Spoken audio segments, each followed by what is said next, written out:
Hello, thank you for joining us for this episode of Pounced, where we shine a light on nonprofit organizations across Virginia and give them a space to tell their story. I'm your host, Alexis Gustin. I'm joined today by Nancy Griffin-Bonnaire, the Executive Director of the Fauquier Education Foundation. Nancy, thank you so much for joining me and sharing the story of your foundation, what it is, and what you do for the students in Fauquier County. It is my pleasure to be here.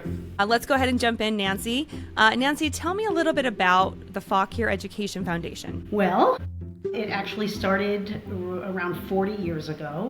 It was an effort of some local business owners who decided they wanted to provide some professional development grants for teachers. So they got together, they formed a small organization called the Committee for Excellence in Education, and they raised money to provide professional development grants. That continued for quite a while.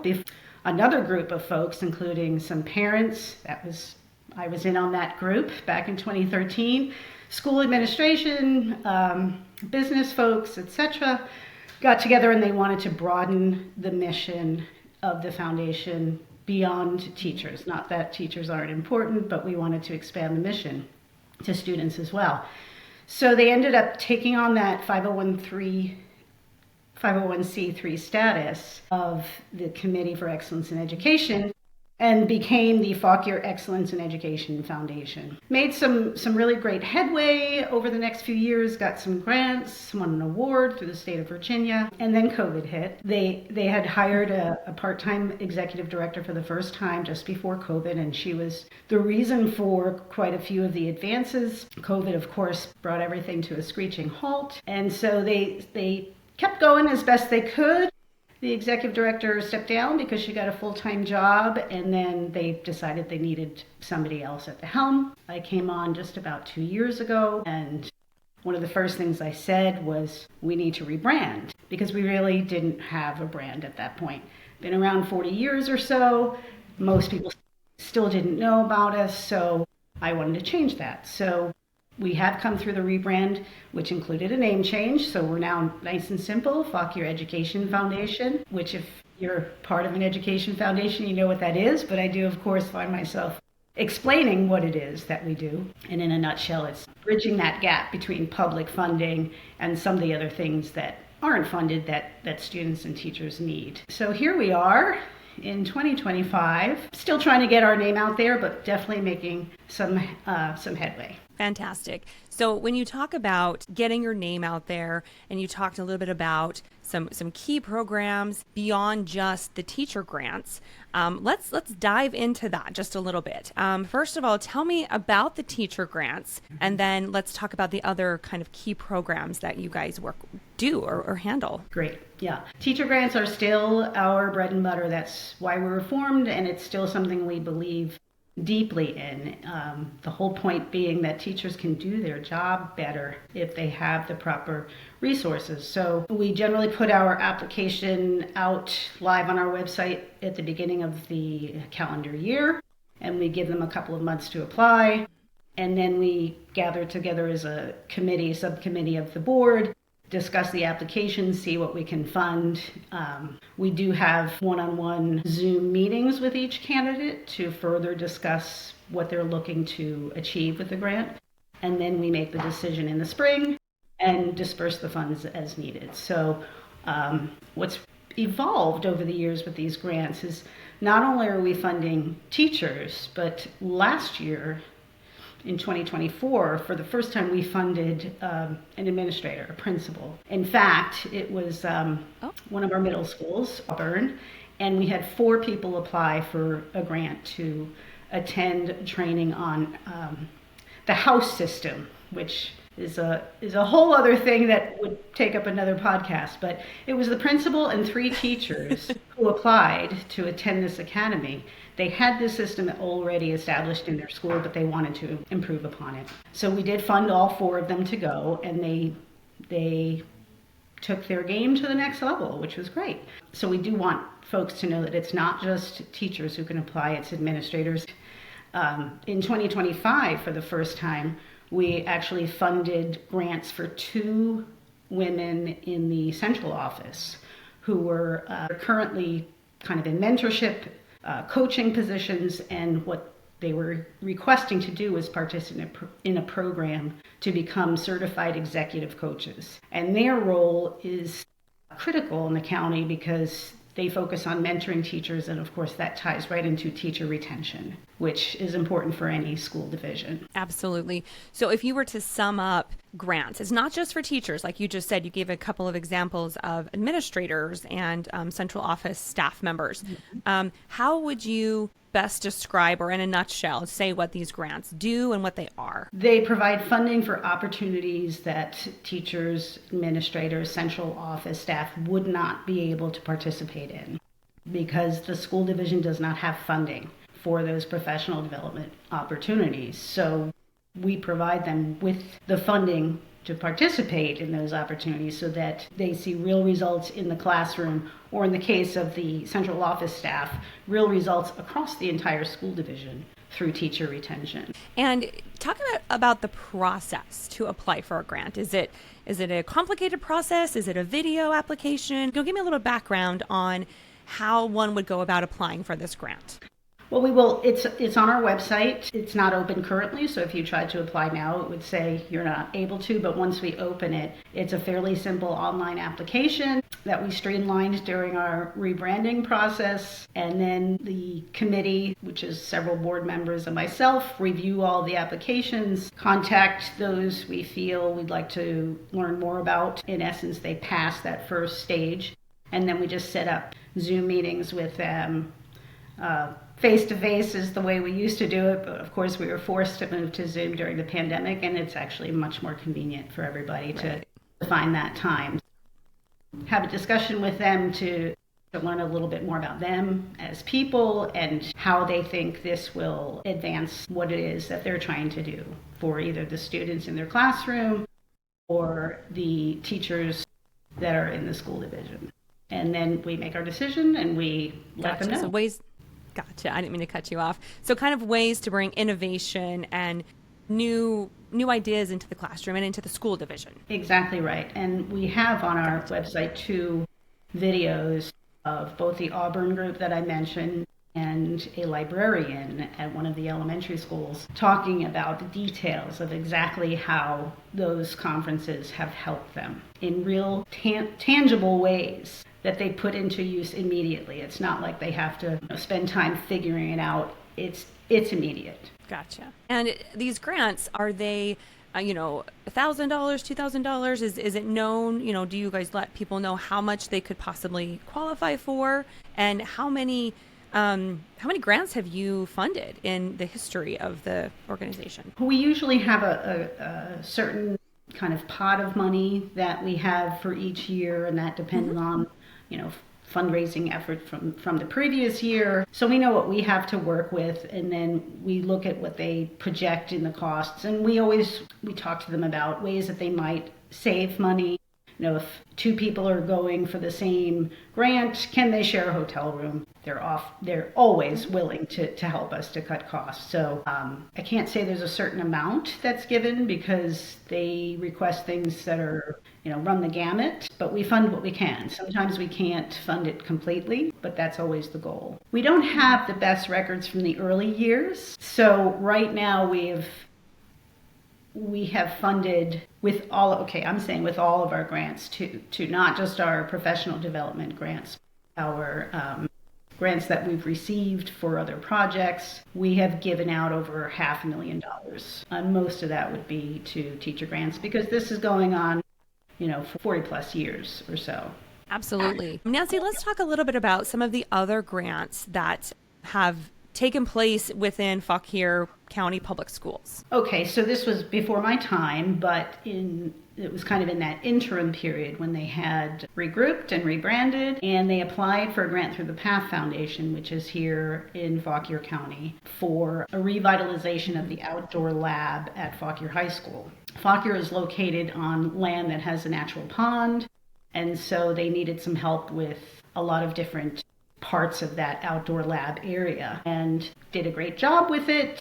And Fauquier High School is home to the Environmental Studies Academy, which we've funded with different grants as well before and have one in right now that we're hoping to hear about for a separate program. But the environmental studies program at Fauquier obviously benefits them, but the outdoor lab benefits students all across Fauquier County. I attended an event a couple of years ago where first graders from an elementary school were there for an entire day, and they were going to different areas of the outdoor lab, learning a variety of things that was really fun and cool and brought learning to life, which is the goal, to help kids actually retain and be interested and want to keep learning. So that lab, that grant, while it helped a specific school, the benefits were not limited to students at that school. It's really open to the entire school division.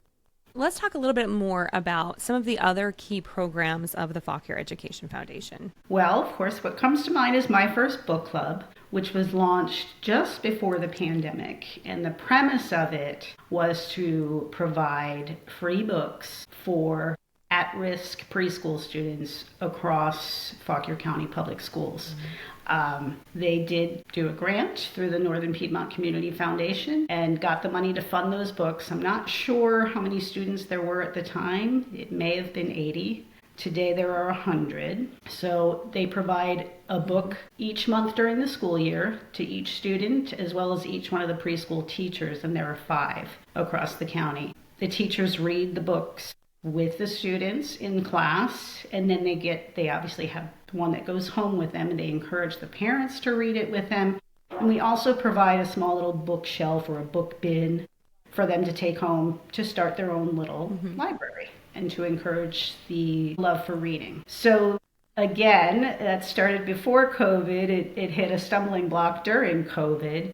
And then when I came on board, I revitalized it a little bit. We got a few books for the end of the 23-24 school year, and then we applied for another grant to fully fund it for the 24-25 school year. And then this year, the Cortland grant through Northern Piedmont Community Foundation shifted, and they were looking to give fewer grants with larger amounts, and they were looking for collaborative applications. So we connected with Fauquier Fresh, which is a program, Fauquier reaches for excellence in school health, and they have a variety of programs. One of them is focused on literacy. So Fresh, which is a division of Fauquier County Public Schools, so they're not a standalone nonprofit like we are. They can't apply for grants, so they look to nonprofits to help support their programs. Fresh is the Fauquier County affiliate for the Dolly Parton Imagination Library, which is a nationwide program that provides free books to children from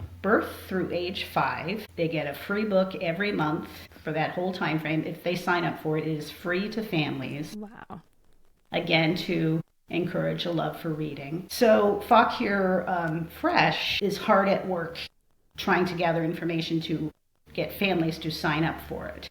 They in turn have to provide half of the funding for those books. So they have in the past come to us, gone to other nonprofits looking for help in funding that.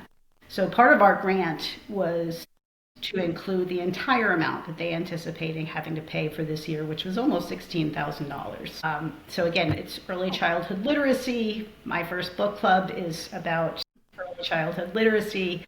And then the third element in that grant was with Learning Starts Early, which is another Fauquier County-based nonprofit focused on early childhood literacy and readiness, preparedness for school. And they in the past had provided some funds to Fresh to distribute pre-K kits during the summer. And those kits include books and activities for preschoolers to participate in to get ready for kindergarten. So we had this 3-way collaboration on this grant. And Northern Piedmont Community Foundation funded it fully, $29,950. And what I asked for this year for my first book club, I said, why are we asking for just one book? Why don't we get 2 books a month? And so we put that into our grant request, and they funded the whole thing. So we're really excited that we'll be able to provide 2 books for each one of the children, the 100 children in the program.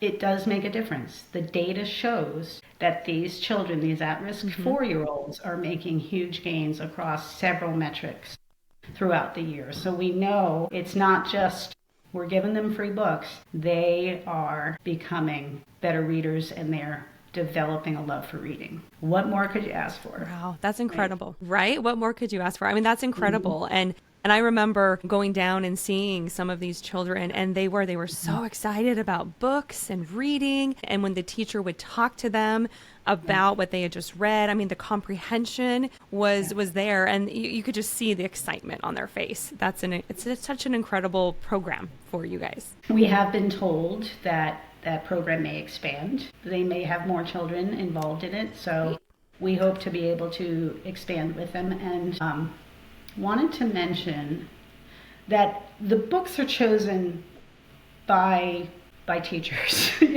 by people with experience. We don't choose the books for them. So it is, we just are blessed to be able to provide those books for them. But it's not, we don't take on the element of making the choices of what the children read. So let's talk a little bit about some of your other key programs. Well, right now we have a really interesting, which is such a weak word for what it's describing. It's a very different program than we've ever had before. It's called the Taylor Legacy Commission Project, and it involves just a little bit of history here. Way back when Virginia was segregated, there was one high school in all of Fauquier County, which is over 600 square miles.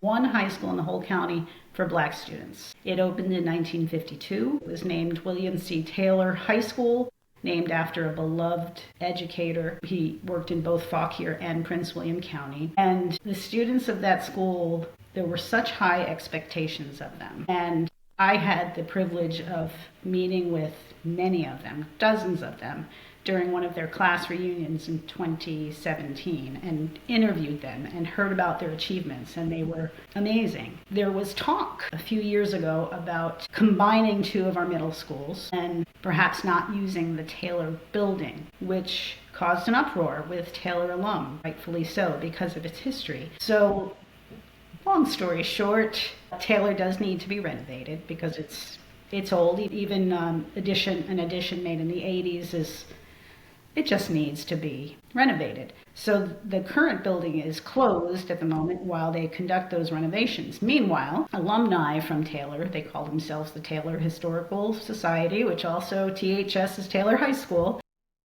They have been working with the school division for years now to help them understand the importance of the legacy of Taylor, the school, of the man, of the alumni. So what their plan is to commemorate the school and the students and the man himself with a statue of Mr. Taylor outside the school, as well as some other commemorative benches outside. And then inside there are several areas that are dedicated to be showcase areas of the school during its era, the students, their achievements, and William Taylor. So while the school division is going to pay for part of it, fundraising is needed for most of it. So the school division came to the foundation. So they asked us to be stewards of their money because we are a 501c3, which we were happy to do. But of course, we wanted to do much more than that. So we have a formal, memorandum of understanding with them to not only steward the funds that come in, but to work with them directly on the project from beginning to end. For me, it's an honor to help them with the communications end of it, the promotions, working on getting grants for it. We're hopeful that the Path Foundation will help us out with some of it. It's still getting off the ground, but they are getting some traction. They've gotten a lot of press, and Taylor alumni are loyal and determined that this project is going to come to fruition. Again, we're kind of still at the beginning of our journey, but we are making progress, and when it's done, it's going to be outstanding. Oh yes, I can only imagine. Talk to me a little bit about your personal experiences with some of the Taylor alumni. I mean, you've talked to so many, you've written a story about them, just your perspective of this. Well, like I said, I met one of them, was my kind of primary contact back in 2017 when I was writing the article. And she's an amazing woman of 80, and you'd never know it by the energy and passion she has for this. But there's so much pride, rightfully so, in their journeys through that school. In 1969, integration ended. Taylor High School stopped being Taylor High School because they had to integrate into Fauquier High School. But even members of the class who were at Taylor but didn't graduate before integration ended, they're all considered honorary Taylor High School graduates. And they did individual reunions for a few years, but then they stopped and they do reunions of all classes because they're all one family. And back then there were a lot of bigger families. So, 4, 6, 8 kids went through Taylor, and they all knew each other and they all supported each other. So, and you hear that when you're talking to any one of them. You hear that pride and that you sense those bonds that they have, and you can't help but want to be part of it. So for me, it's a labor of love. Every minute that I get to spend with them, I usually learn something new. And it just makes me smile. Nancy, let's talk a little bit about another key program, and it's the Meal Debt Support Program. Tell me what that is and why it matters. So meal debt within school divisions is unfortunately a rising problem. Not rising, it's an increasing problem because the free and reduced price programs for meals at school, it's a federally funded program. So those funds can't be used to help other people who are not qualified to be in that program if they're having trouble paying for their children's meals. And this has been a problem for years, and it probably really kicked in again. Maybe not right during COVID, because there were some programs that helped out to pay for meals for just about everybody. But after that, and today especially, there are people who don't meet those thresholds for free and reduced price lunch, but they are experiencing life situations that curtail their income. They lose a job. They have a serious medical situation that eats up their funding. So there are more and more families that are having trouble paying for those meals. And there has been a history of people stepping forward and giving large amounts of money to help pay that off, which is wonderful. We did a campaign a little over a year ago, put out a press release about it, and we got a $50,000 completely anonymous donation, which was great. But that debt still continues to rise. It's at about $100,000 now, and it fluctuates daily. So the school nutrition department of Fauquier County Public Schools approached us and again asked us to help steward the funds, but also perhaps be a connection that folks could use to apply for funding support. And again, because the funds that school nutrition has are federally funded, they can't be used for anything other than the free and reduced price lunch program. So school nutrition created an application that is now housed on our website. It's very simple for people to complete. And there will be some oversight on it. It's not just an application and you're done. There's a human element to it so that specific situations can be considered. And it's not if you apply, all of your debt's necessarily going to be wiped out, but they are trying to provide meaningful and equitable funding for folks who are struggling. So that program is housed on our website. The application is housed on our website, and we have opened up a specific fund on our website for people to contribute to if they want to help provide meals. And there have been folks who have reached out to me to say, hey, can I support 1 or 2 students for an entire year? I said, great, sure you can. And then I direct them to school nutrition to help figure that out. But we did apply for a grant through the PATH Foundation to help kind of kick this fund into gear. And we did just receive notice that they are providing us with $25,000, which is really wonderful. That's incredible. Oh, that is so amazing. And we're hoping that we've also had some individuals who have, we put a press release out about it and they went online and they earmarked funding directly for this. So I know there are people out there who understand the importance of kids being fed, because if you're hungry, you can't learn. So people are really drawn to this program, which is wonderful. Yeah, absolutely. And it would be incredible to see this program continue to grow. It would. It would. While we encourage people to donate to the foundation for general support of all of our programs, we do have opportunities for them to specifically target their funds to our programs, like the professional development grants and meal debt support and My First Book Club. So we are hoping that the more people know about us and what we're trying to do, the more they will support us. Yeah. Absolutely. And hopefully this episode is key in getting some of that word out and getting people, making them more aware of all of the great programs of the Fauquier Education Foundation. Let's talk a little bit about your latest campaign. It's called the 180 campaign. Is that correct? Your 180. That's the one it is. Your 180. So let's talk about that.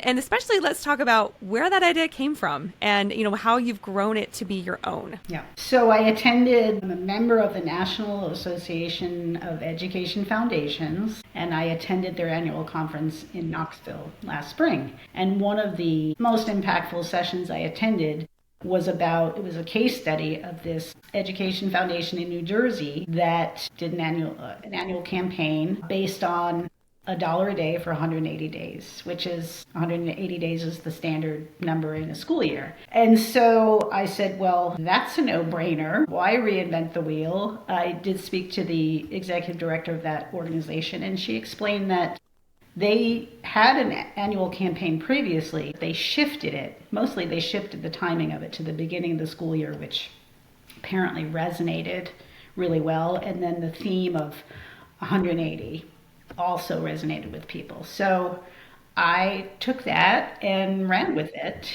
We have never done an annual campaign before. We have a golf tournament every year to help raise funds for our professional development grants, but we don't have a steady ongoing source of income. So we launched that campaign in August, and we're still getting the word out about it, but we have had some donations to it. It's gaining some traction. And our hope is that once we really get it out there, that not only will parents participate in it, but the business community as well. Because if you think about it, businesses rely on people in the county for their products and services, right? So all of the families here patronize those businesses. Some of them work for those businesses. Some of their students may work for those businesses. So it kind of makes sense. When I talk about the business community participating, because the business community and residents are so intertwined in their relationship, we support the businesses. Businesses should support the community. And the expression, a rising tide lifts all boats, really is appropriate here because, we patronize businesses. Businesses should, support the community. And what better way to do that than by supporting students and teachers through our 180 campaign. Absolutely. Now, I want to point out that we are not asking people, we are not saying you can only donate $180. That is not the case. And we understand that people may not be able to do that. If you would like to give $180 but can't do it all at once, you can do a monthly payment plan. $15 a month for 1 year is $180. However, if you can't do that, every donation counts. Every dollar counts towards every one of our programs. So we encourage everybody to support us as they're able. Absolutely. Well, and not only, that element, like you've got this future workforce that are attending schools in Fauquier public schools. And those are, the next generation of workers into the business community. So it just marries so well together. Correct. And I think part of it is still, there's a large swath of people that are not yet aware of our existence, who we are, what we're doing, what we're trying to do, how we're trying to expand and make a stronger impact. But that's 100% correct. Our folks work for these businesses. Some of the kids work for these businesses. And don't get me wrong, we have some really staunch business supporters in Fauquier County, have been with us for years and support us anytime we ask. And we are so grateful to them. But there are others who just may not know about us. So we want them to know that we are here and we are doing what we can to lift up all of our students and teachers. Absolutely, because what's good for the division will benefit all of the children and the community. It is a domino effect. Absolutely. Exactly. How do you hope to grow the Fauquier Education Foundation as you are at the helm of this ship? Again, it comes down to awareness, and going through the rebrand was a big part of that, because to be around for decades and have the majority of people not know who you are, that was an issue. And now that we have a true, real brand, one that is strong, and a fully functional website, people can come to the website and learn more about us. But we are taking steps to get out into the community and talk to civic groups and meet with school PTOs, because the rule of advertising, you have to get a message out at least 7 times for it to stick. So that's what we are really focusing on. We continue to focus on, so that people know that we are here. And when you say I'm with an education foundation, the first question is, what's an education foundation? And the average person is not going to understand why a school would need more money for something. They don't know the details of the budget, so they don't know what the restrictions are. But of course, they want the best for their children and for the schools. So once you share what we're trying to do, I don't think I've had anybody say, I don't really care about that. But they're all like, that's so great. Right. How can I help? So yeah. Exactly. That was so well said. And I don't know, if you want to add anything more to that, but did you have any final thoughts about, the Fauquier Education Foundation, what you're doing, how people can help? I mean, beyond what you just said, if you want to add anything more, now's your chance. Well, before I came on board with the foundation, I was a freelance writer for 2 decades. And prior to that, I had been with an educational organization. So over the 20 years of my freelance writing career, my favorite projects always involved education. Just drawn to them. Education is I can't overstate the importance of it. So anything that we can do to improve education for our kids, we need to do it. It's that simple. Absolutely. Well, Nancy, very passionate, very good information. Thank you so much for taking time and joining us and sharing the story of the Fauquier Education Foundation. Thank you. Appreciate it.